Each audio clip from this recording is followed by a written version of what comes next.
دنیا کے سب سے تیز اور اندر تک چیر پھاڑ دینے والے ہتھیار لفظ اور زبان ہے۔ عمریں گزر جاتی ہیں لیکن لفظوں کے گھاؤ نہیں بھرتے۔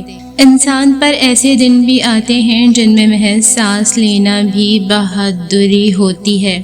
جو انسان پانی سے نہاتا ہے وہ لباس بدلتا ہے، مگر جو انسان پسینے سے نہاتا ہے وہ اتہاس بدلتا ہے۔ خوش اخلاقی ایک ایسا عطر ہے جسے جتنا زیادہ آپ دوسروں پر نچھاور کریں گے اتنی ہی زیادہ خوشبو آپ کے وجود سے آئے گی۔ اپنے صدقات کو چھپاؤ، اپنی مشکلات کو چھپاؤ اور اپنی بیماری کو چھپاؤ۔ یا اللہ، جو نعمتیں تو نے ہمیں عنایت فرمانی ہیں ان میں برکت عطا فرما، آمین۔ اچھی نیند کے لیے ضروری ہے خدا اور ہمسائے کے ساتھ صلح ہو۔ جب تمہیں لگے کہ زندگی کسی اندھیری غار میں کھو گئی ہے تو وہاں روشنی کی پہلی کرن دعا ہے۔ دعا امید کا نام ہے۔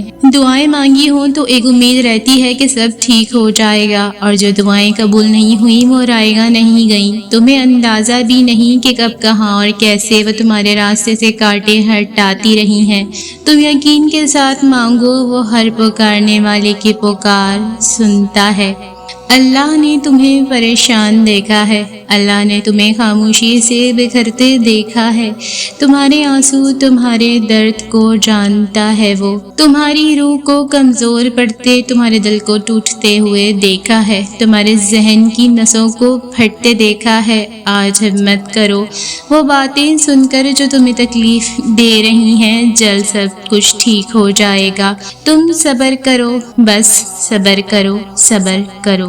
زندگی کے مقاصد میں اولین مقصد اللہ تعالیٰ کی بنائی گئی حدود میں رہ کر خوشیوں کی تلاش ہونا چاہیے۔ کوئی شک نہیں کہ زندگی کی اصل خوبصورتی پاکیزگی میں ہی ہے۔ یہ ٹھیک ہے کہ تم ایک گلاب نہیں بن سکتے، لیکن اس کا یہ مطلب تو نہیں کہ اگر تم گلاب نہ بن سکو تو پھر ایک کانٹا بن جاؤ۔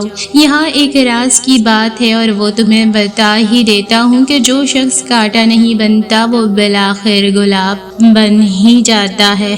اپنے لیے دعا مانگا کریں کہ اے میرے پیارے اللہ، ہمیں ان ذہنی اذیتوں سے نکال دے جو پریشان رکھتی ہیں، اور ہمارے حال پر رحم کریں۔ جس بات کو لے کر آپ کی ذات سے دعا گو ہیں ہم، اس میں ہمارے لیے خیر کا معاملہ کریں۔ ہمیں سکون اور ہر وہ خوشی عطا کریں جو آپ کے سوا کوئی نہیں دے سکتا۔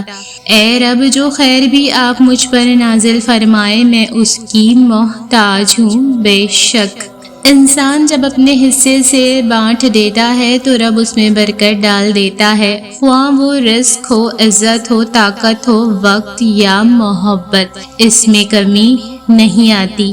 تقدیر وہ زبردست قوت ہے جو آنکھ والے کو اندھا اور عقل والے کو بے وقوف بنا دیتی ہے، لیکن دعا وہ شاندار کوشش ہے جو اس قوت پر غالب آ جاتی ہے۔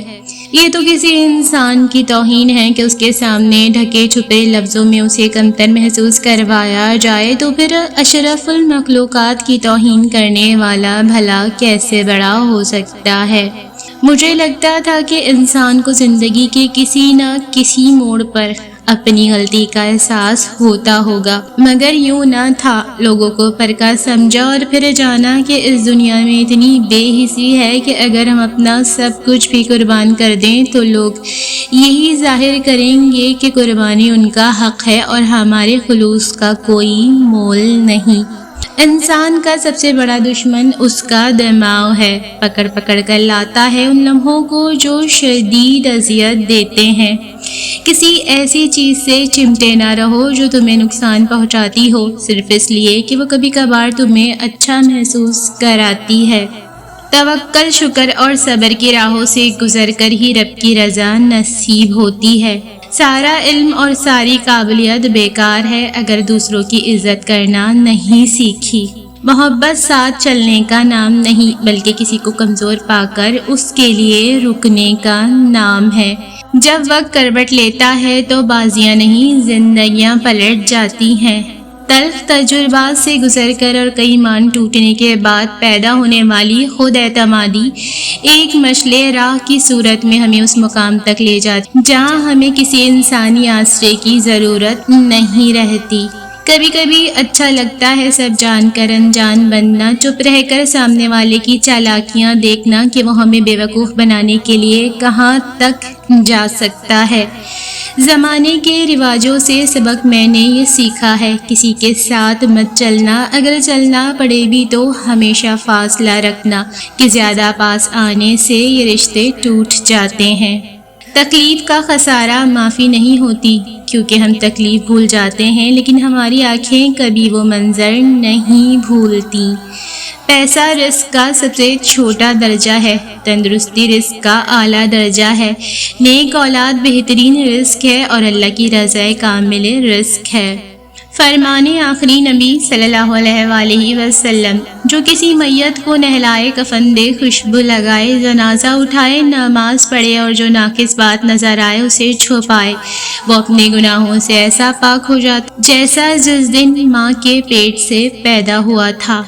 ابو ہریرہ رضی اللہ تعالیٰ عنہ سے روایت ہے، رسول اللہ صلی اللہ علیہ وآلہ وسلم نے فرمایا، ایک شخص کہیں جا رہا تھا، راستے میں اس نے کانٹوں کی بھری ہوئی ایک ٹہنی دیکھی، بس اسے راستے سے دور کر دیا۔ اللہ تعالیٰ اس کے عمل پر راضی ہو گیا اور اس کی بخشش کر دی۔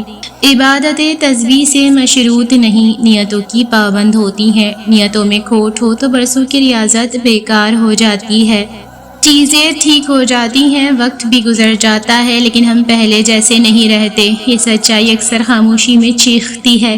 وقت تو مرہم بن کر زخم بھر دیتا ہے، حالات بھی بدل جاتے ہیں، زندگی دوبارہ پٹری پر آ جاتی ہے، لیکن اس سارے سفر میں ہم اپنی روح کا ایک حصہ کہیں پیچھے چھوڑ آتے ہیں۔ جس معصومیت سے ہم دنیا پر بھروسہ کرتے تھے وہ شک میں بدل جاتی ہے، جس بے خوفی سے ہم محبت کرتے تھے وہ اب احتیاط کے پیچھے چھپ جاتی ہے۔ ہم ہنستے ہیں، ہم چلتے پھرتے ہیں، ہم سب کے ساتھ شامل بھی ہوتے ہیں، لیکن ہمارے اندر ایک خاموشی بسیرا کر لیتی ہے جو کبھی ختم نہیں ہوتی۔ ہم ٹھیک تو ہو جاتے ہیں مگر وہی نہیں رہتے۔